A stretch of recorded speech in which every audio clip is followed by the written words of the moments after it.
What led you to walking away from the gig or so 10 years ago, man, and start doing this full time? Well, I went to be a youth pastor, and I've been doing music way before that. I'd already opened up for Tadashi and traveled to the UK and done a bunch of stuff, but I was like, well, maybe this is what God has for me as traditional. Maybe I'm supposed to put this away. Yeah. So I put the mic down.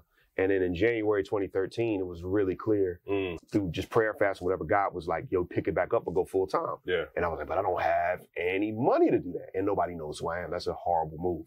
6 months later, we made that move. 9 months later, actually, excuse me. And just went forward with it. So what pushed us was we just really felt like God was saying, hey, since you were willing to lay it down, I can trust you to pick it back up. And so we just felt like that was everything God had. My son was on the way. I had a daughter. And I'm walking away from a salary to an uncharted territory where I got to raise support to go rap. Like, it made zero sense. Right. But it just was like, it just felt like that's what God was saying. And then September's 10 years. September's 10 years. 10 years, bro. Yeah. How was it like after you made the transition initially? The first, because I'm sure a lot of people are thinking through how to make transitions like this. You know, I did it in 2018. And so I talk to people often about it when they ask me. How was it for you, man? The first 6 months, 9 months? How would you describe that? As soon as we did it, everything went straight to hell and fell apart. To be honest with you. Everything went. Really? I promise you, bro, because I did everything I could do. I had a little nest egg. Right. I had a fundraising event set up every month where I'm raising just enough, and that God was giving me no extra. It was straight manna. Like, you got enough for today. Yeah. But I mean, what was going on, man, was my mother-in-law was in the hospital with stage 4. Oh, I'm sorry. Thank you. We had one car. I got my wife, my 3-year-old new baby. Yeah. And I have a little bit of a nest egg. My car, as soon as I went full time, started to blow up. And it started to take away at a little nest. I had enough to say, man, we can survive for 2-3 months if this goes.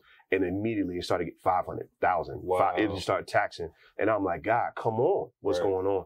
And that was happening. Cars breaking down, money's leaving.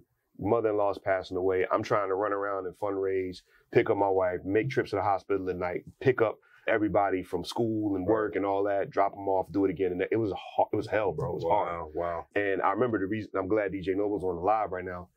I was at the car shop at my it's time to give up day. And they gave me the last bill I couldn't pay. It was going to take me in the negative. And I'm at the point where, my dad left me.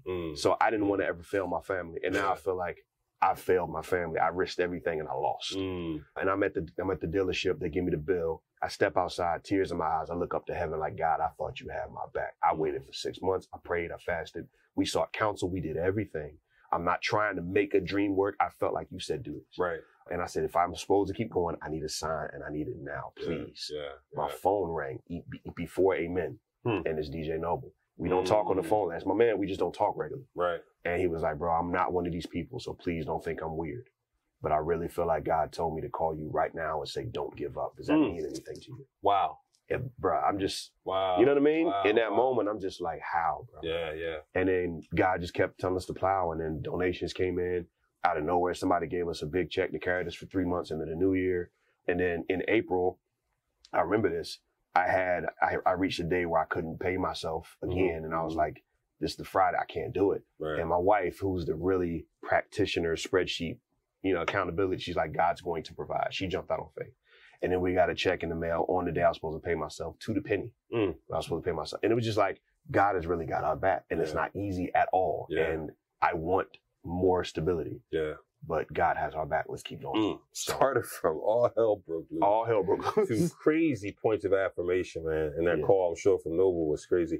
You said you were abandoned by your father, man. Man, speak to that. Like, we can't just gloss over that, bro. You have to talk to that a little bit, because I know I'm sure that's a big part of what fuels some of your ministry and content. It's the thing that fuels me. Yeah. So my mom and dad were married for 10 years in Kansas City, healthy marriage. He was a news reporter. And after I was born, his parents passed away in kind of close proximity. So we started to rely on the bottle, became an alcoholic, became a drug addict. And so for the first 5 years of my life, totally different dude. Yeah. And he ended up, 3 failed rehab attempts later at the age of 5. I'm sorry, man. Thank you. Thank you very much. My mother had to decide, am I going to save my marriage or am I going to save my son? Yeah. And she picked me, moved back to Virginia Beach, which is where I still live. All of my immediates are there. Everybody's there. Right. My dad went back to DC and lived the alcoholic, drug addicted life. And I didn't really see him for the next 15 years.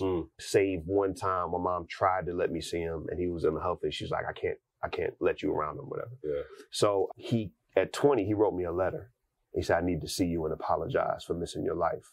So he came down to Virginia Beach with my relatives who I'd never met, and we had dinner. Wow. And we had a great dinner. Wow. And at the end of that dinner, he said, man, would you forgive me? And when he asked for my forgiveness, like all of my rage came back. And I was like, don't touch me, bro. I'll never forgive you for what you did. And my goal was to, now that you want me, I get to reject you for a change. And we know it's wrong, but it felt right. It still feels right when somebody hurts you. So fast forward 6 months, I've dropped out of college. I'm selling insurance. I'm trying to figure out life. Lady comes into my office and says, don't know what, and I walked away from church, don't care about Jesus, none of that at this point. Lady comes in and she's like, hey, don't know what's going on with you, but God told me to tell you, if you don't get that bitterness out of your heart, you will never make it into the kingdom of heaven. And I'm just like, hey, bro, it's just Tuesday. I'm trying to make some money. Why you coming here? He said it's just Tuesday. Like, stop. I got somebody. I had an appointment. Like, chill. Right. You know what I mean? And, but, you know, 3 months later, I did call my dad. And I said, hey, man, I'm going to let it go. I love you. I forget. I still don't care about Church of Jesus at this point. But I was like, let's get right. And you could feel the chains fall off this man's shoulders, bro. And he's like, bro, thank you, son. Let me come down and get a hotel. And I just want to see you. I'm like, slow up. You're moving too much. But just, we're good. I hung up the phone. And I didn't know that would be the last time we spoke. Wow. You know, so right after that, he passed away. So our last conversation was literally, I forgive you. How old were you? 20. 20. So, 20 when I met him, 21 when I forgave him. Gotcha. And for me, it was either God is not there and everything's random. Either God is there and he's mean. Because why would he do this? Take him away. Or God is there and he really cares about forgiveness and reconciliation. And that's where I landed. I ended up coming to Christ just in my grandmother's basement alone, realizing that. And then that just fueled us. I got to tell people about the forgiveness of God. And that's literally what Legin means. It's Nigel backwards. God turned my life around. That's good. And I just preach forgiveness and reconciliation everywhere I can. That's good.